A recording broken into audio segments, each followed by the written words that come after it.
The cameras flashed. The crowd froze. And just like that, Hollywood had a massive, tragic new obsession. Welcome to Starscope Report. Join us as we uncover Hollywood drama, music industry shakeups, and viral influencer scandals. From red carpet surprises to social media controversies, we dive deep into the stories behind the fame. And today's deep dive is, it's a heavy one. We're looking at a headline that really shook the entire industry.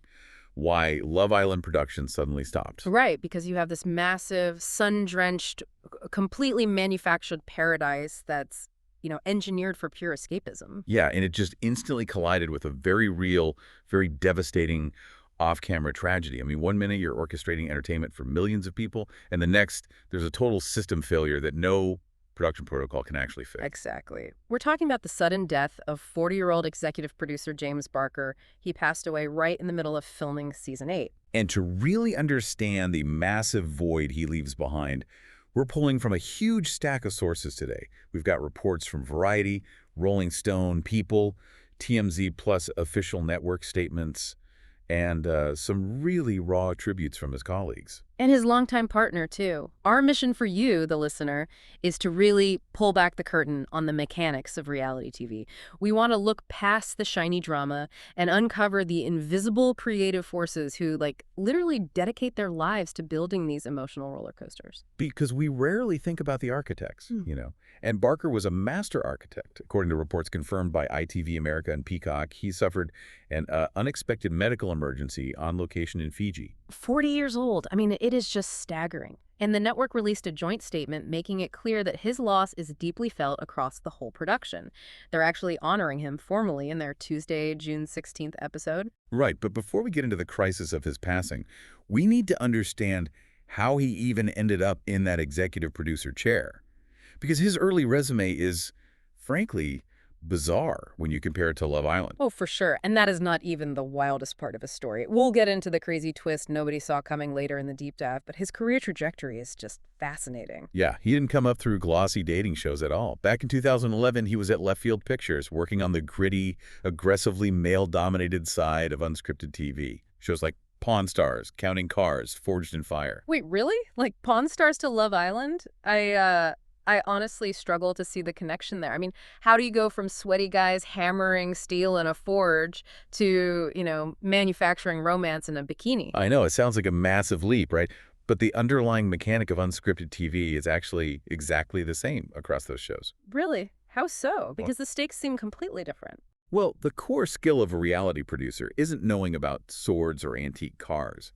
It's the ability to find a compelling narrative arc inside of raw, unpredictable human behavior. Oh, I see. So whether someone is trying to beat the clock to forge a Damascus steel blade or trying to find a partner before a recoupling ceremony, it's the exact same pressure. Exactly. Your job is to isolate the emotional stakes and make the audience care.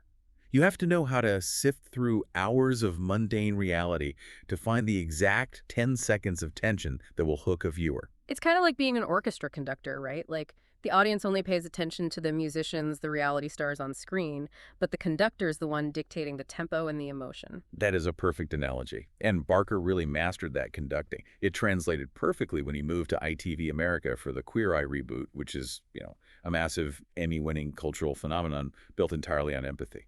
Right, which requires a totally different touch than Pawn Stars. It requires you to genuinely care about the subjects on screen. Yeah, and that exact empathy is what he brought to Love Island USA when he joined the team in August 2020.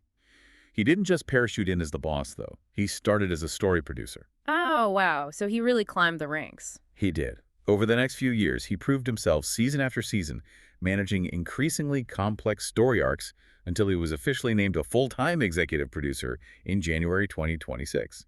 Which brings us to the actual grueling mechanics of how this show is made. Because losing an executive producer on a normal show is tough, but on a 24-hour turnaround show, it's like air traffic control suddenly going dark while 50 planes are trying to land. That is exactly what it's like. Barker talked about this explicitly in a super revealing interview he gave to Rolling Stone in 2025. He laid out the terrifying reality of his schedule. Wait, terrifying? How much footage are we talking about here? Up to 80 cameras rolling constantly in a villa. And they shoot the footage on a Monday, edit it entirely overnight, and it airs on Tuesday. A 24-hour pipeline. I mean, that is just insane. Yeah. He told Rolling Stone he'd be up at 4:30 in the morning in Fiji, sitting in the dark in the production compound, just sifting through the overnight logs. Wow. Just trying to decide, in a matter of hours, what the defining narrative of that day was going to be. Who's drifting apart, who's falling in love.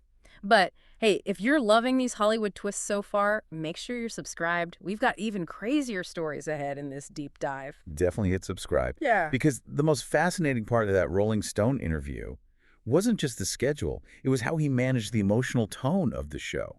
Because he wasn't just a TV executive. Right, he had this whole parallel career. For 20 years, he was a DJ in the music scene going by the name DJ Chaotic. Yeah, DJ Chaotic. He was heavily involved in Brooklyn nightlife, even co-founding a massive monthly party called Poppers. Music was his native language. Which sounds like a fun trivia fact until you realize he essentially weaponized that DJ skill set to run Love Island.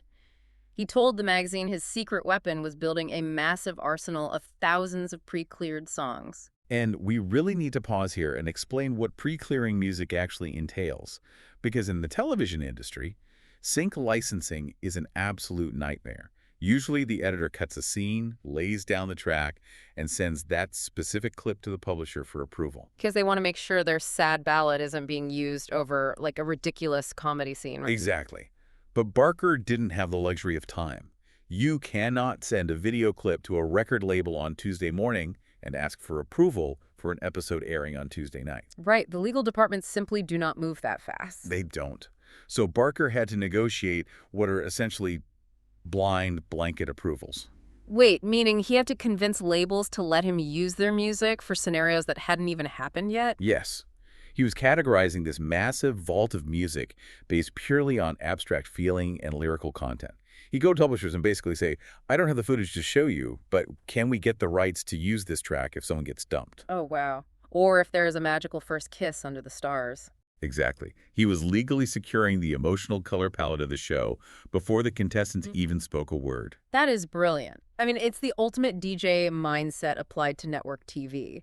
A great DJ doesn't plan a rigid set list. They read the room and know exactly what track will shift the mood in that specific millisecond. Right. And Barker was reading a villa full of islanders and doing the exact same thing for millions of viewers at home. And he was doing it while managing an unprecedented level of production chaos during Season 8. Let's talk about the logistics of Season 8, because as a viewer, you just see the drama. But from a production standpoint, it was a total beast. You have Ariana Madix stepping in to host, Ian Sterling doing the voiceover, and the looming Casa Amor twist. And the sheer logistical math of pulling off Casa Amor is staggering. Yeah. You go from monitoring one villa to 2 villas overnight. Right, you double your camera feeds, you split your storyboards. Exactly, and you have 2 entirely separate audio mixes happening simultaneously. And that 24-hour deadline, it doesn't change. You still have to deliver the episode on Tuesday. And that's just the planned chaos. What about the unscripted crises? Like, they opened the hideaway for Zach and Kada, but then right before the Season 8 premiere, Vasana Montgomery was removed from the show because videos resurfaced online of her using racial slurs. Right. And just to be clear to our listeners, we're simply reporting the logistical reality of that event as outlined in the sources from TMZ and Variety.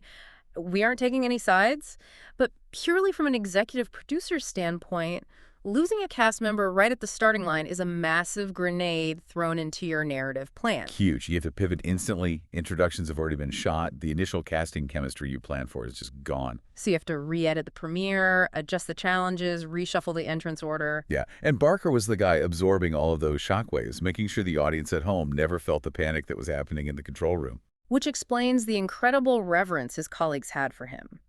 Producer Raph Thompson wrote a tribute that honestly gave me chills. He didn't just say Barker was a nice guy. He called him a, quote, visionary, creative genius that revolutionized Love Island USA. Yeah, and then he added this really poignant line, there is simply no show without James. But that raises a really dark question for me, because I look at the reality of this industry, and the truth is, the show did go on. Later in the episode, we'll talk about the personal side of this loss, but logically, how does a massive production that edits overnight keep moving forward when the visionary at the helm dies? It seems impossible, but that is the ruthless, unspoken reality of the Hollywood machine. The entertainment industry is structurally designed to absorb human tragedy. So when a crisis hits, the protocols just kick in. Exactly. Networks have deputies, contingency plans, and legal frameworks designed specifically to ensure the product is delivered to the streaming platform on time. The machine survives through sheer inertia. But the protocols don't grieve. No, they don't. The train keeps moving down the tracks. But the people inside the train are shattered. The network can replace an executive producer title on a call sheet, but they cannot replace James Barker, the person. And to understand the actual void he left behind, we have to look at who he was when the cameras were completely turned off, his personal life. Yeah, and the sources include some incredibly moving details shared by his longtime partner, Adam Roth.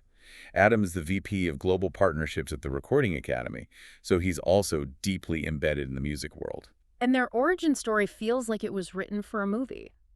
They met at a Billie Eilish concert, didn't they? They did. Yeah. Two guys whose entire careers are built around the architecture of music, just meeting in the crowd of a live show. I love that. It perfectly encapsulates what Barker valued most. It really does. Roth noted in his tribute that live music was the constant heartbeat of their relationship. They traveled together, went to shows, and had recently taken a huge life step by buying an apartment together in Brooklyn. It really grounds him, doesn't it? Not as a Hollywood executive, but as a guy building a life with the person he loves.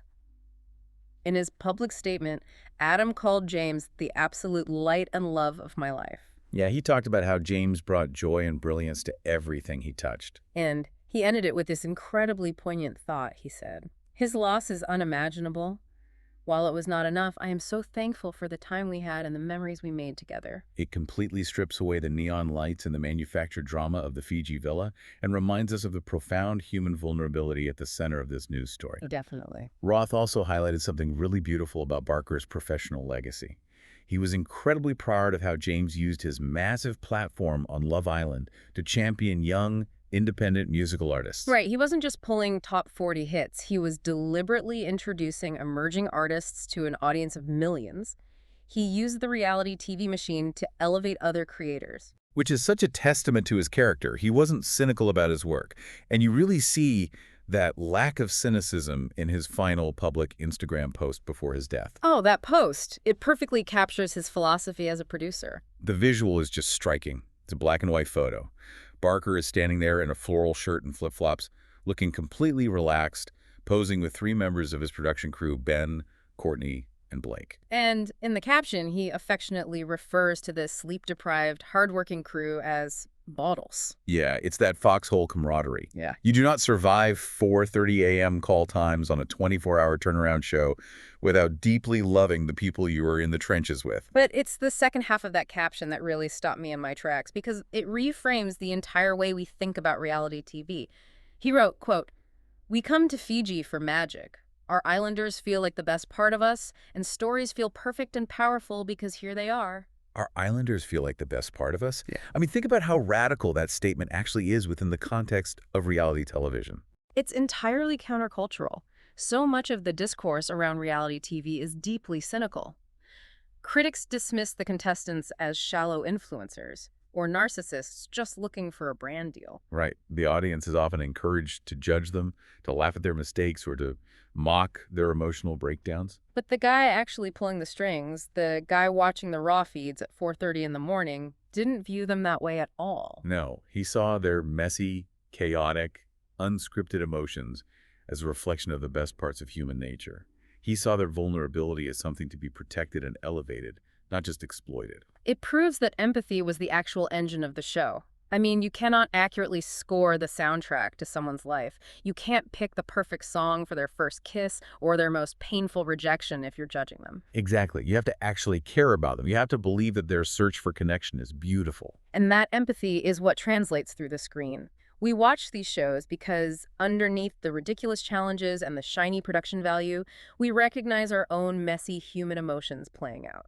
And Barker understood that fundamental truth better than anyone. It really reframes the whole genre for me. We started this deep dive talking about the unstoppable, pulsing machine of television production.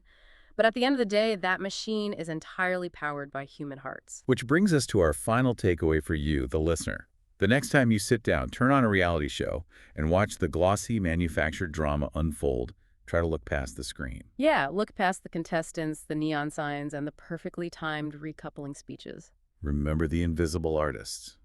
Remember the dedicated, passionate people like James Barker who are sitting in a dark editing day in Fiji before the sun comes up. The people who are pouring their own life experiences, their empathy, and their artistic genius into crafting that magic just so you can feel something real on a Tuesday night. It is a powerful reminder that behind every so-called guilty pleasure, there is a tremendous amount of unseen, brilliant work.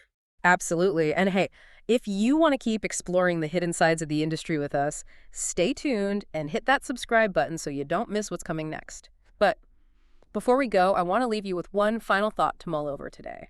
We spent a lot of time unpacking how James Barker meticulously curated thousands of pre-cleared songs, armed and ready for any possible emotional scenario in the villa. Right. He had the perfect track waiting for a sudden heartbreak, a moment of triumph, or a quiet realization of love. He was an unseen architect ready to score their lives. So think about this. If your own life had a soundtrack meticulously pre-cleared by an unseen producer who knew your heart perfectly, what song would play during your most unexpected moments? You've been listening to Starscope Report, where Jordan and Jamie uncover the stories shaping Hollywood, music, and pop culture. Thanks for tuning in, and don't forget to subscribe for more stories that keep the stars shining.